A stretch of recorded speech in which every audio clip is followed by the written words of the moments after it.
Hope you enjoy being homeless, my brother says, loud enough for our aunt, our uncle, and 6 other relatives to hear, 3 days after we buried our mother. I'm standing on the porch of the house I grew up in. My clothes are stuffed into black trash bags on the welcome mat. The locks are new. Derek fills the doorframe, arms crossed, chin lifted like he's won something. Behind him on the lawn, 8 members of my family stand in a loose half-circle. Nobody says a word. I don't feel anger. That's what surprises me. I feel something quieter. A stillness, like the air before a storm front rolls through. I look at the house. The chipped siding Dad always meant to repaint. The kitchen window where Mom used to wave when I pulled into the driveway. Then I look at my brother. And I realize, this isn't family anymore. This is a transaction. Derek doesn't know that our parents spent years planning for exactly this kind of moment. And he definitely doesn't know how much I'm actually worth. My name is Brielle Mercer. I'm 32 years old. And this is how I lost my parents, my home, and my brother, and found everything that actually mattered. 4 months. That's the distance between the 2 worst days of my life. Dad had his stroke in March. Sudden, massive, no warning. He was restaining the back fence on a Saturday afternoon, and by Sunday morning he was gone. Mom lasted until July. The doctors called it heart failure, but I know better. She stopped eating 3 weeks after the funeral. She stopped talking 2 weeks after that. She just dimmed. I moved back into the house the day Dad died, quit my remote work schedule, canceled every showing I had lined up for my rental properties, and parked myself in my parents' guest room with a suitcase and a slow cooker. For 4 months, I cooked Mom's meals, drove her to appointments, sat with her when she forgot where she was, and held her hand at 3 in the morning when she called out Dad's name in the dark. Derek visited twice, once for 40 minutes, once for maybe 20. Both times, Carolyn waited in the car. But at the memorial, standing at the podium in a suit I'd never seen before, my brother delivered a 5-minute speech about sacrifice and devotion. He thanked every person in the room by name. The caterer, the florist, the woman who printed the programs. He didn't mention me once. Aunt Patricia dabbed her eyes. 2 cousins nodded along. Uncle Ray stared at his hands. After the service, I drove back to the house to shower and change. The knob didn't turn. I tried again, checked the key, tried the back door. Same thing. Derek had changed every lock while the family was still eating potato salad at the church. My suitcase, my mother's quilt, 3 boxes of books, all of it piled in trash bags on the porch. He appeared behind the screen door, casual, almost bored. I changed the locks for security reasons. You understand. I called Aunt Patricia first. She was Mom's older sister, the one who hosted every Thanksgiving, the one who still sent birthday cards with $10 bills inside. If anyone would listen, it would be her. Your brother is the executor, honey. He knows what's best. Her voice was kind. That made it worse. I booked an Airbnb 12 miles outside of town, a studio above a garage with a hot plate and a window that stuck. I didn't cry when I unpacked. I didn't cry when I hung Mom's quilt on the bed frame. I set my laptop on the kitchen counter and made coffee and sat there until midnight, staring at the wall. 3 days later, Derek sent an email. Not to me, to every member of the family. I was CC'd, not addressed. I want to be transparent about the estate situation. Brielle did not contribute to Mom's care during her final months and is not entitled to anything from the estate. I've taken on the responsibility of managing our parents' assets and will distribute what's appropriate in due time. Please direct any questions to me. 12 people received that email. I know because I counted the addresses. My phone rang 4 times that week. Cousin Shelby, Cousin Nate, a family friend from church, Aunt Patricia again. Every one of them said some version of the same thing. Don't make this harder than it has to be. I didn't correct them. I didn't forward Mom's pharmacy receipts, or the home aid schedule I'd coordinated, or the 4 months of grocery runs logged in my bank statement. I didn't explain. I opened my laptop instead and pulled up my investment dashboard. 6 properties, 14 active leases, a brokerage account I'd been building since I was 22. I looked at the number. I didn't smile, but I exhaled. I don't need his house. but I need him to stop lying about who I am. The workbench showed up on Facebook Marketplace on a Tuesday. Dad built it himself. White oak, dovetail joints, 30 years of saw marks grooved into the surface. He spent every weekend at that bench. It's where he taught me to sand with the grain, where he let me hold the level while he mounted shelves. It was worth maybe $200 to a stranger. To me, it was irreplaceable. Derek listed it for $75. Then Mom's china cabinet appeared. Then the standing mirror from the hallway. Then a set of cast iron pans Dad picked up at an estate sale in 1994. By Thursday, half the house was for sale. Uncle Ray called me that evening. He wasn't a talker, retired electrician, quiet by default, but something in his voice was different. Did you know your brother's selling your dad's workbench? I gripped the phone so hard my knuckles turned white. He told Patricia it's for estate expenses, Uncle Ray continued. Taxes, maintenance, that kind of thing. Is that what you think? A long pause. Then, your brother owes a lot of money, Bree. I heard it from his supplier, the one who did the concrete work on the Hadley job. Derek never paid him. $340,000, give or take. I sat down on the edge of the Airbnb bed. The springs creaked. His company's underwater, Uncle Ray said. Has been for a while. I'm not saying I know the whole picture, but something doesn't add up. I thanked him and hung up. Then I sat in the dark for a long time, thinking about what Derek was actually doing. He wasn't grieving. He wasn't managing. He was liquidating, fast, quiet, and without oversight, because he was drowning. And if I didn't do something, every trace of our parents would be sold off to cover his debt. The envelope arrived on a Friday. Heavy cardstock, embossed return address, the kind of stationery that means someone's billing by the hour. Voss and Calloway, attorneys at law. I opened it standing at the mailbox. A formal notice. The reading of our parents' last will and testament was scheduled for the following Thursday at 2 p.m. Attendance requested for all named parties. Paperclipped to the back was a handwritten note on the firm's letterhead, in small, precise cursive. Ms. Mercer, your presence is essential. There are additional matters to discuss. H. Voss. Additional matters. I read the phrase 3 times. I didn't know what it meant. I didn't know Harold Voss beyond his name. I'd seen it on documents Mom had signed years ago, but we'd never spoken. I looked him up that night. Estate planning attorney, 31 years in practice, listed in the state bar directory with no disciplinary actions. His office was on Main Street, above a hardware store. Small-town lawyer. Serious reputation. My phone buzzed while I was still reading. Derek. The first time he'd called me in 2 weeks. Don't bother showing up next Thursday, he said. No hello. There's nothing there for you. I've already been through the will with the court. I'll be there.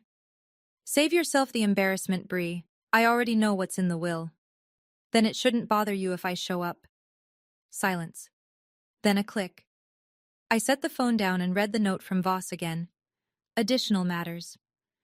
I thought about the last thing Dad said to me. 3 days before the stroke. On the phone, his voice tired but steady. Voss will take care of everything. At the time, I thought he meant the funeral arrangements. Now I'm not sure what he meant. Aunt Patricia called it a family dinner to bring everyone together. What she meant was a stage for Derek to make his case before the reading. Her dining room seated 10. By the time I arrived, 8 chairs were already taken. Derek at the head, Carolyn beside him, Aunt Patricia, Uncle Ray, cousins Nate and Shelby, and 2 family friends, Mr. and Mrs. Alderman from church. Derek didn't wait for dessert. I want everyone to know where things stand, he said, setting down his fork. I'll be managing the estate going forward. The house, the accounts. I'll make sure it's handled responsibly. Carolyn jumped in before anyone could respond. We've sacrificed so much already. Derek deserves to be compensated for everything he's done. I cut a piece of chicken, chewed, swallowed. Nate glanced at me sideways. Shelby studied her plate. Uncle Ray kept his eyes on his glass. Brielle, Aunt Patricia said softly, leaning across the table. Just let him handle it, sweetie. It's easier for everyone. Easier. That word hung in the air like cigarette smoke. I set my knife down. The room went still. I'll be at the reading, Derek. I assume that's not a problem. His jaw tightened. Carolyn's smile froze. Aunt Patricia looked at her hands. It's a formality, Derek said. You can sit there if you want, won't change anything. Then we agree, I said. Nothing to worry about. Carolyn turned to Aunt Patricia. She's just going to cause a scene. That's all she ever does. I looked at her. Steady. No heat. I was in the room when Mom took her last breath, Carolyn. Where were you? The table went silent. Forks stopped. Someone's glass touched the wood a little too hard. Nobody corrected me. Nobody corrected her either. But for the first time, I noticed Uncle Ray looking at me. Not with pity, but with something closer to recognition. Derek's strategy in the days that followed was simple. Isolate me before the reading. Tuesday morning, Carolyn texted Aunt Patricia, Shelby, and 3 other relatives, a group message I wasn't part of. Shelby screenshotted it and sent it to me without comment. Just so everyone knows, Brielle is planning to contest the will. She hired a lawyer and is trying to take everything for herself. Please don't engage with her until after Thursday. Derek is heartbroken. Within an hour, my phone rang 3 times. Cousin Nate. Bri, don't do this. It's not worth tearing the family apart. A church friend. Your parents wouldn't want this. Aunt Patricia again. Honey, being greedy only hurts you in the end. I didn't correct any of them. I didn't say I hadn't hired a lawyer. I didn't say I had no intention of contesting anything. I didn't say that I had no idea what was in the will and had never asked. I said the same thing to each call. I'll see everyone at the reading. That night, I sat at the Airbnb kitchen counter with the letter from Voss spread out in front of me. I'd already read it 6 times. But this time I focused on the handwritten note, the last line I'd glossed over. There is a final section that applies exclusively to you. A final section. Exclusively. I pressed the paper flat with both palms and stared at those words until my coffee went cold. I didn't know what it meant, but I knew that Harold Voss, a man who billed $400 an hour, had taken the time to write it in his own hand. That means something. Whether it meant what I needed it to mean, that I'd find out in 48 hours. The night before the reading, I drove past the house. It was almost 10. The porch light was on. The one with the cracked cover that Dad kept saying he'd replace. Derek's truck sat in the driveway, next to Carolyn's SUV. The curtains in my old bedroom had been changed. New fabric, darker. I didn't recognize it. I parked across the street and turned the engine off. The maple tree in the side yard had grown since I'd been a kid. Dad planted it the summer I turned 9. Mom used to joke that the tree and I grew at the same rate. For a few years she was right. I sat in the dark for 5 minutes. I thought about Dad teaching me to fix the back fence when I was 14, the way he handed me the post-hole digger and said, "You're strong enough, don't let anyone tell you different." I thought about Mom's chili on Sunday nights, the kitchen radio always tuned to the oldies station, the way she hummed along without realizing it. I didn't cry. I put the car in drive and left. Back at the Airbnb, I laid out clothes for the next morning. Gray blazer, black slacks, low flats, professional. Nothing performative. My phone buzzed as I was setting the alarm. Unknown number. A text. Ms. Mercer, this is Harold Voss. Please arrive 15 minutes early tomorrow. Alone. I read it twice. Then I plugged in my phone, turned off the lamp, and stared at the ceiling. I don't know what's in that final section. I don't know what Dad meant when he told me Voss would take care of everything. I don't know what tomorrow holds, but I know what I've built. And whatever happens in that room, it won't undo 10 years of work. Right now, I'm sitting in this Airbnb the night before the will reading, and I have no idea what that lawyer's note means. My brothers told the whole family I'm getting nothing. Half my relatives won't even look at me. If you've ever walked into a room where everyone's already decided you don't belong, drop a comment and tell me about it. I want to know I'm not the only one. Stay with me. What happens next changed everything. I pull into the parking lot behind Voss and Callaway at 1:43 p.m. The building is old, red brick, 2 stories, a hardware store on the ground floor, the law office upstairs. A brass plate beside the stairwell door reads, "Established 1987. The receptionist leads me to a private office at the end of the hall. Harold Voss stands when I enter. Silver hair, neatly parted, gray 3-piece suit, wire-framed glasses. He's maybe 60, with the kind of posture that suggests military service or a lifetime of discipline. "Ms. Mercer, thank you for coming early." He gestures to a leather chair across from his desk. Your note said there were additional matters. He nods, sits, folds his hands on the desk with the precision of someone who measures words like currency. Your parents came to me 6 years ago, he says. They were very specific about what they wanted, very thorough. He opens a drawer and removes a sealed manila envelope, thick, with a notary stamp in the corner. He places it in front of me. Don't open this yet. When the time comes during the reading, I'll direct you. I pick it up. It's heavier than I expect. Did my brother know about this? Voss shakes his head. Your parents requested complete confidentiality. That request extended to all parties, including other beneficiaries. I hold the envelope with both hands. The seal is crisp, unbroken. I promised your mother I would do this correctly, Voss says. He removes his glasses and cleans them with a cloth from his breast pocket. I intend to keep that promise. He doesn't elaborate. He doesn't reassure. He puts his glasses back on and stands, signaling that the private meeting is over. I follow him toward the conference room, the envelope pressed against my ribs like a second heartbeat. The conference room is beige walls and fluorescent light. Oval mahogany table, 8 chairs, a water pitcher nobody touches. A framed print of a courthouse hangs above the credenza.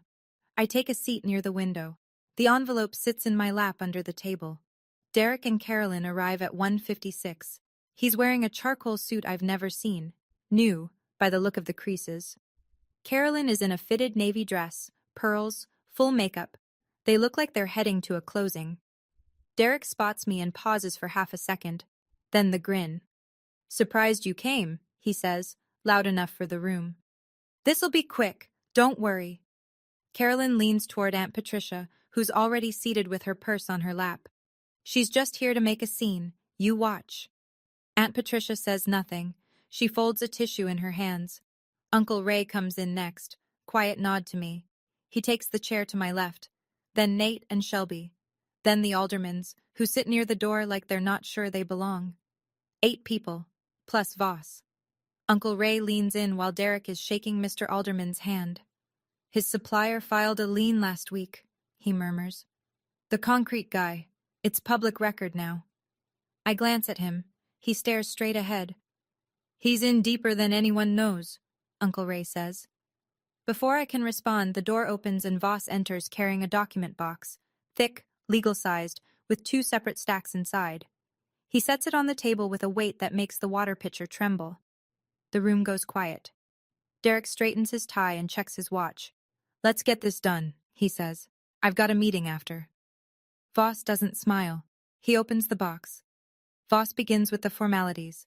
Date of execution, names of witnesses, legal capacity of the decedents. He reads slowly, without inflection, the way someone reads who has done this hundreds of times and knows the room is never listening to the preamble. Then the bequests. To my son, Derek Allen Mercer, my wristwatch, purchased in 1991, and the contents of my toolbox in the garage. Derek's jaw shifts. A toolbox. To my daughter, Brielle Ann Mercer, my wife's engagement ring and the family Bible, inscribed 1962. I feel the weight of that sentence land somewhere behind my sternum. To my sister-in-law, Patricia Dwyer, my collection of first edition novels. Aunt Patricia presses the tissue to her mouth. To my brother, Raymond Mercer, my gardening tools and the cedar bench on the back patio. Uncle Ray dips his chin. Once. That's it. No house, no savings accounts, no investment portfolio, no mention of the property. Derek's shoulders drop. Relief. He turns to Carolyn with a look that says, I told you. Carolyn touches his arm. See, Derek says, not quite under his breath. That's it. That's all there is. Aunt Patricia glances at me, something soft and sad in her expression. It's okay, honey. I keep my hands flat on my lap, over the envelope. I say nothing. Voss sets the first stack of papers aside, aligns the edges, places them in the box. That concludes the last will and testament of Richard and Eleanor Mercer, he says. Derek pushes his chair back, starts to rise. However, Voss says. Derek stops, half standing. There is one final section. The room holds its breath. Derek looks at Voss. Voss looks at the second stack. Hope you enjoy being homeless, Bry. Derek mutters, just loud enough. Because I made sure you get nothing. Voss pulls the second stack from the box. Derek sits back down, slowly. What final section? His voice has an edge now, the first crack in the performance. Voss opens the second stack. The pages are thicker than the will, heavier stock, notarized tabs along the margin. 6 years ago, your parents established a revocable living trust, Voss says. He doesn't rush. This trust is a separate legal entity from the will. It was funded independently, and it passes outside of probate. Derek grips the armrest. I'm the executor. I would have known about this. You are the executor of the will, Voss says.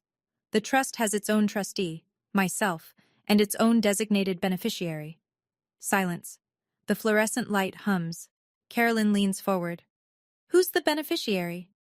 Voss doesn't answer immediately. He removes the first page from the stack and sets it face up on the table. Then he looks at me. Not at Derek, not at Carolyn, not at the room. At me. Every head turns. Aunt Patricia, Uncle Ray, Nate, Shelby, the Aldermans, Derek, Carolyn. I feel their eyes land on me one at a time, like stones dropping into water. I reach into my lap and break the seal on the envelope Voss gave me 40 minutes ago. Inside, a bound copy of the trust agreement.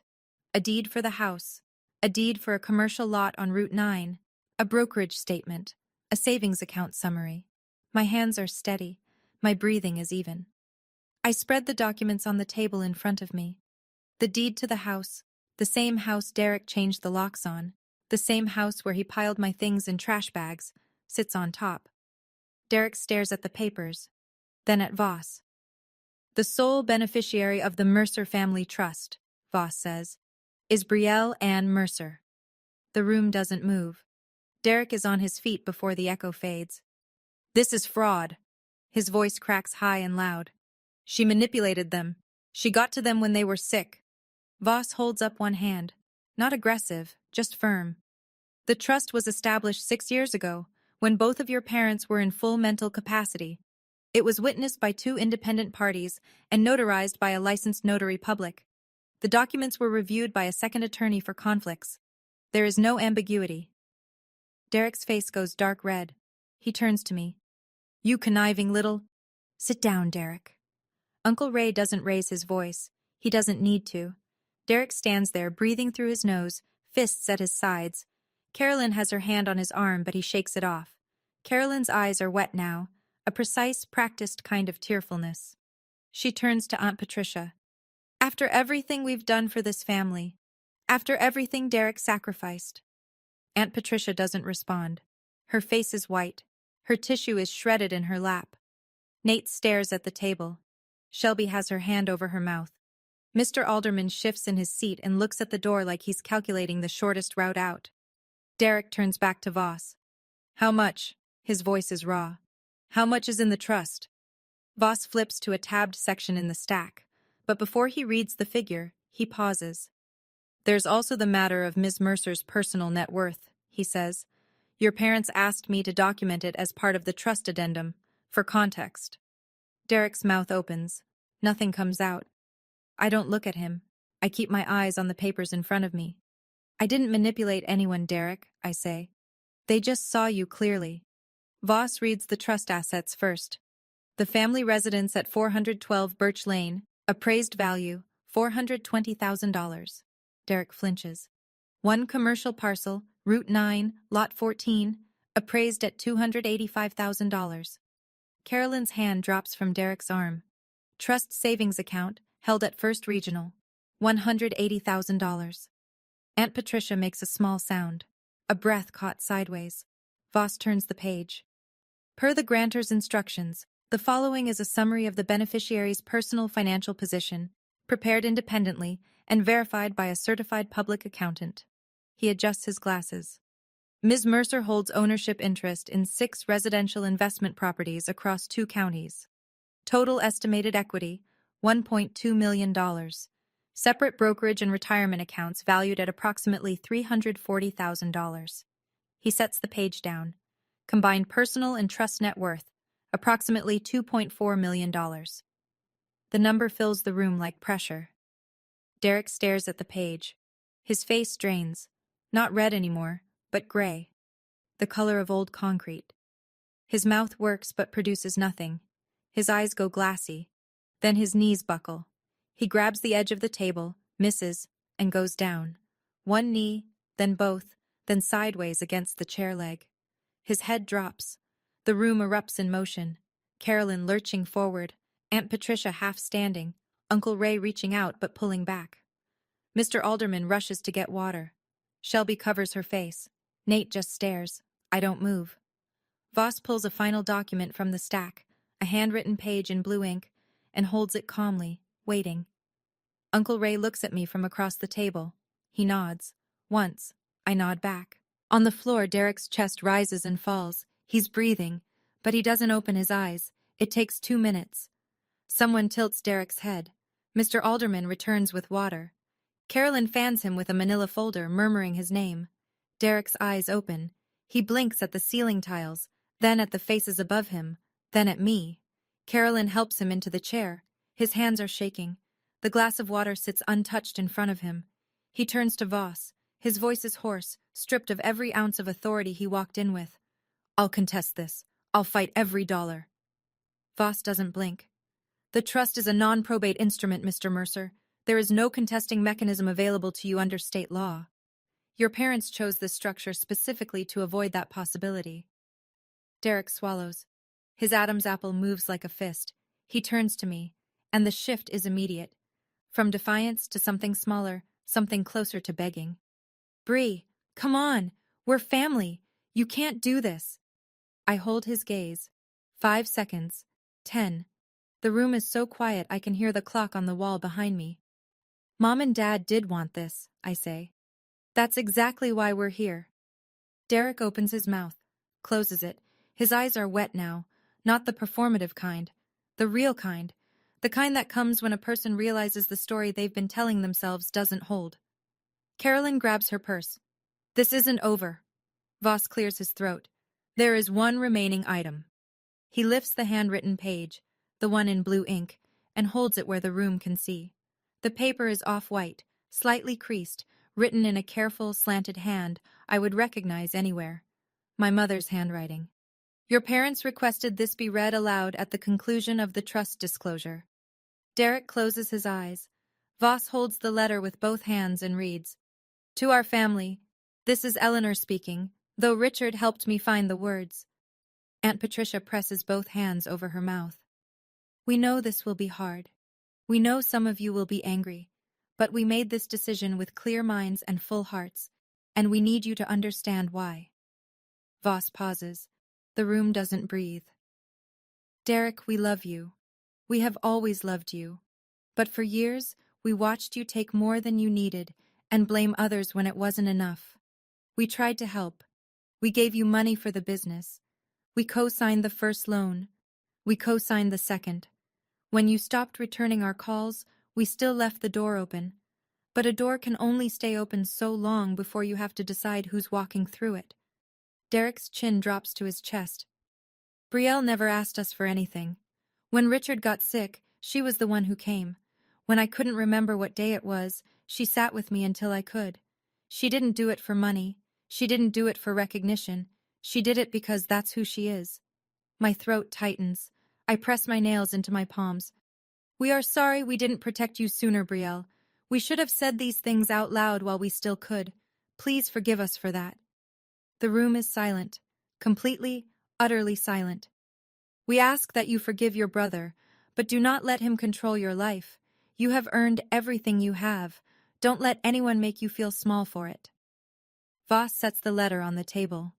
Brielle never asked for recognition, he reads, the final line. That's how we knew she deserved everything. Carolyn stands and walks out. The door clicks shut behind her. Aunt Patricia is crying. Shelby is crying. Uncle Ray's jaw is clenched so tight the muscle pulses. Derek doesn't move. He stares at the table. His shoulders shake once, then again. I sit perfectly still, both hands flat on the wood, and let my parents' words settle into the room like dust after a long wind. My mom wrote that letter knowing she wouldn't be here to read it herself. And sitting in that room, hearing her voice through someone else's mouth, That's something I'll carry for the rest of my life. If your parents ever believed in you when nobody else did, type "they knew" in the comments. It means more than you think.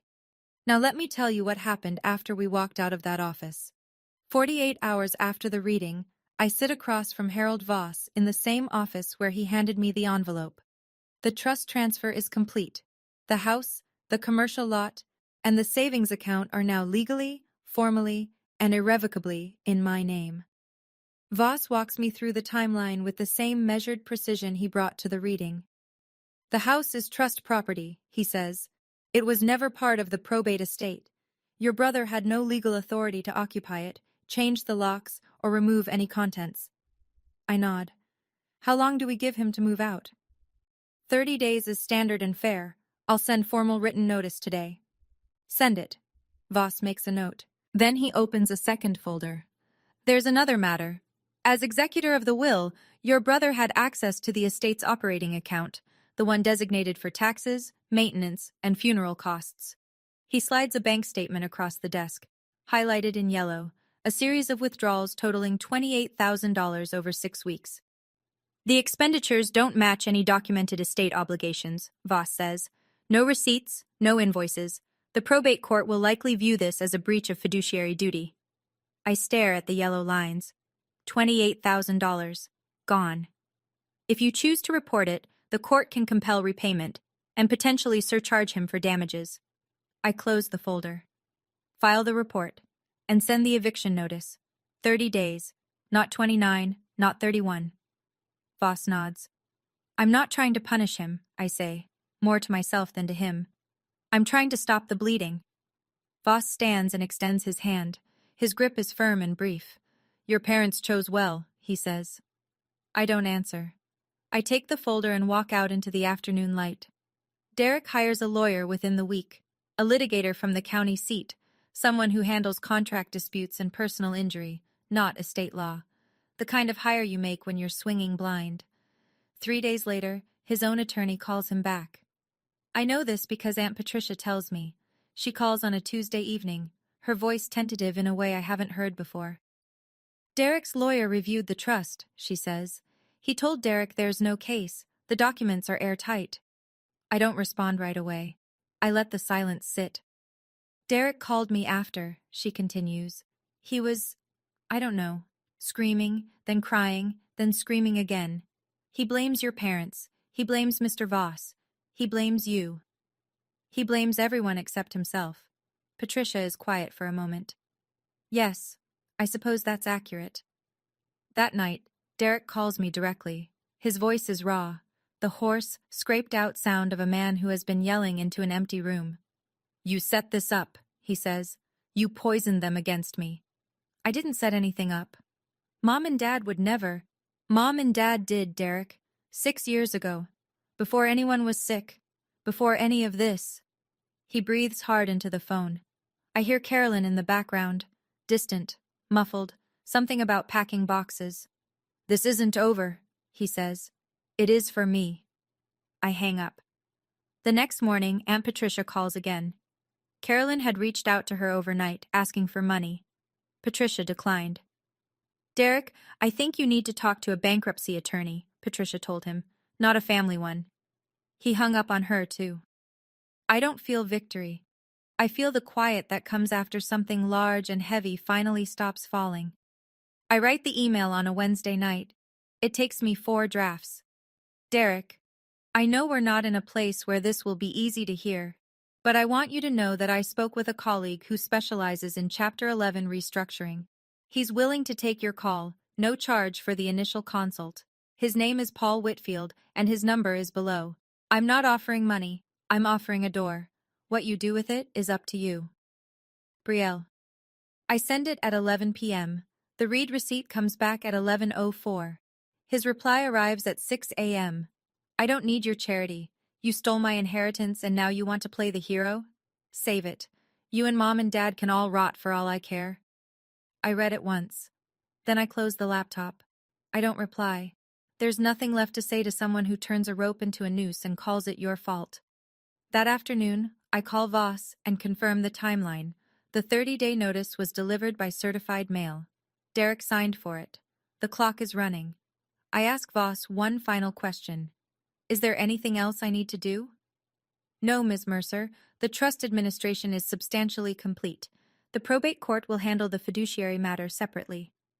Thank you. Your parents would be proud of how you've handled this. I hang up and block Derek's number. Not out of anger. Out of clarity. A boundary isn't a punishment. It's a decision about where you end and someone else begins. A week later, I drive past the house. Derek's truck is in the driveway. Boxes stacked on the porch. He's carrying a lamp through the front door. I don't slow down. I don't look back. I offered him a rope. He chose to hang himself with it. That's not my weight to carry. The fallout comes in stages, like aftershocks. Week 1.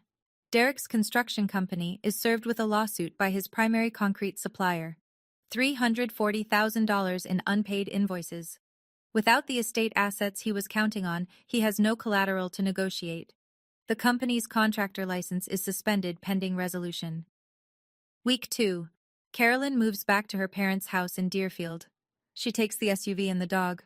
I hear this from Shelby, who heard it from Nate, who heard it from a mutual friend. The chain of information is long and imprecise, but the headline is clear. The marriage is fracturing under the weight of the debt Derek hid from everyone. Week 3. The probate court issues a formal demand for Derek to account for the $28,000 in missing estate funds. His attorney, the litigator, the wrong one, files a response claiming the withdrawals were for reasonable administrative expenses. The court requests receipts. There are none. In the family, the shift is slower, but just as measurable. 5 of the 8 people who sat in that conference room have stopped returning Derek's calls. The alderman sent a card to my Airbnb. Just a note, handwritten. We're sorry for how things went. Your parents raised a good daughter. Aunt Patricia calls on a Saturday morning. Her voice cracks on the second sentence. I should have listened to you, not him. I'm ashamed I didn't. I let her talk. She tells me she went back and read Derek's email, the one about me not contributing, and compared it to what she heard in the conference room. She says the gap between those 2 versions keeps her up at night. I failed your mother, she says. You're here now, I tell her. That counts. Uncle Ray's version is shorter. He texts me 2 words, well done. 35 days after the reading, I turn the key. The house smells wrong. That's the first thing. Not bad, just empty, like air that hasn't moved in a while. The hallway is bare. The coat hooks are gone. The mirror that used to hang above the shoe rack, gone. Derek took everything he could carry, and a few things he probably shouldn't have. The living room is stripped. The dining table is missing. The bookshelves are hollow. Even the curtain rods are gone. I walk through room by room. My old bedroom, bare walls, carpet dented where the bed frame used to sit. Mom and Dad's room, closet open, empty hangers, the faint outline of a dresser on the carpet like a ghost. The kitchen is the worst and the best. Worst because the cabinets are bare, no plates, no glasses, no mismatched mugs. The fridge is unplugged and propped open. The stovetop is dusty. Best because, in the corner on the windowsill above the sink, tucked behind a dead basil plant, I see them. Mom's salt and pepper shakers, handmade ceramic, painted blue and yellow, slightly lopsided. She made them in a community pottery class the year I turned 12. They were the ugliest things in the kitchen, and she loved them more than the fine china. Derek didn't take them. He probably didn't even see them. I pick them up, one in each hand. They're lighter than I remember. I sit down on the kitchen floor. The linoleum is cold. The house is empty. The light through the window is thin and gray. And for the first time since Mom died, I cry. Not because I won, not because of the money or the house or the trust, because it doesn't smell like her anymore, and no amount of money can bring that back. 2 months pass. The call comes at 9 p.m. on a Thursday. Unrecognized number. I almost let it go to voicemail. Bree. Derek's voice is small, not angry, not defiant, just tired. The voice of a man who's run out of rooms to pace. I messed up, he says. I know that. I sit on the porch steps, my porch now, and listen. The crickets are loud. The street is dark. I was scared, he continues. The debt, it was eating me alive. I couldn't sleep. I couldn't tell Carolyn the truth until it was too late. I thought if I controlled the estate, I could fix everything, pay off the suppliers, keep the company, keep the house. You didn't just take money, Derek. He's quiet. You took my name. You sent that email to the whole family. You told them I was nothing, that I didn't care about Mom and Dad. You said it to my face, in front of everyone, while I was still grieving. Silence, long and heavy. I know. And you changed the locks on the house while the family was at Mom's memorial. You put my clothes in trash bags. I know. Another pause. The crickets fill the gap. I hope you get the help you need, I say. I mean that. The bankruptcy attorney, the offer still stands, but I can't be the one who gives it to you, Derek. I can't be your safety net and your punching bag at the same time. He breathes, shaky. So that's it? Forgiveness isn't the same as access. I can wish you well from a distance. I wait. He doesn't respond. Goodbye, Derek. I hang up. I don't block the new number, but I don't save it either. The porch light flickers once. I stay outside until the stars come out. 6 months later, the house looks different. I replace the siding, pale gray, the color Mom always wanted, but Dad said was too modern. I fix the cracked porch light, sanded and restained the back fence myself, the way Dad taught me. The inside is still half empty. I'm in no rush to fill it. Some rooms don't need furniture yet. They just need time. On a Sunday in October, I invite Uncle Ray and Aunt Patricia for dinner. First meal in the house since I moved back in. I make chili, Mom's recipe, the one she never wrote down but I memorized by watching her hands. Kidney beans, not pinto, cumin heavy. A bay leaf she always swore made the difference and probably didn't. The table is small, a 3-person folding table from the hardware store. Uncle Ray brings a bottle of wine he's been saving. Aunt Patricia brings an album. We eat slowly. Uncle Ray tells a story about Dad getting lost on a fishing trip in 1996. Patricia laughs, the first real laugh I've heard from her since the funeral. I refill the bowls. After dinner, Patricia opens the album. There's a photo near the back, me and Derek, maybe 7 and 13, grinning in the backyard. He's holding a garden hose. I'm soaked. Mom's shadow stretches across the grass behind us. I look at it for a long time. You going to keep that? Patricia asks. I slide it out of the plastic sleeve and prop it on the windowsill, next to Mom's salt and pepper shakers. Not because I miss who he became, I say, because I miss who we were. Patricia reaches across the table and squeezes my hand. She doesn't say anything. She doesn't need to. Uncle Ray clears the dishes without being asked. The commercial lot on Route 9 sat empty for 2 years before the trust transferred it to me. A flat acre of gravel and weeds, sandwiched between a feed store and a closed-down diner. Dad bought it in 2014 with the idea of building a workshop. He never got around to it. I got around to it. It took 4 months of permits, contractor bids, and site prep. I designed the layout myself. 4 small retail units, each around 600 square feet, with shared parking and a courtyard in the center. Nothing flashy. Clean lines, good light, affordable rent. I leased the first unit to a woman named Grace, who'd been running a bakery out of her kitchen for 3 years. The second went to a bookkeeper starting her own firm.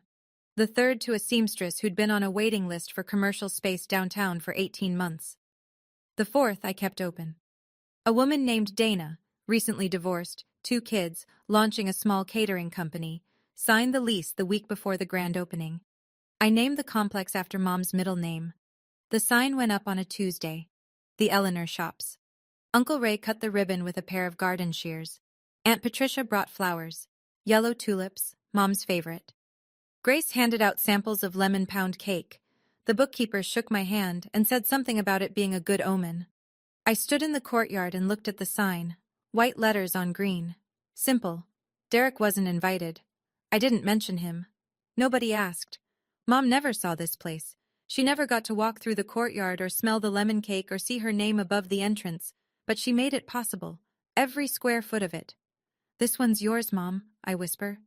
And I mean it.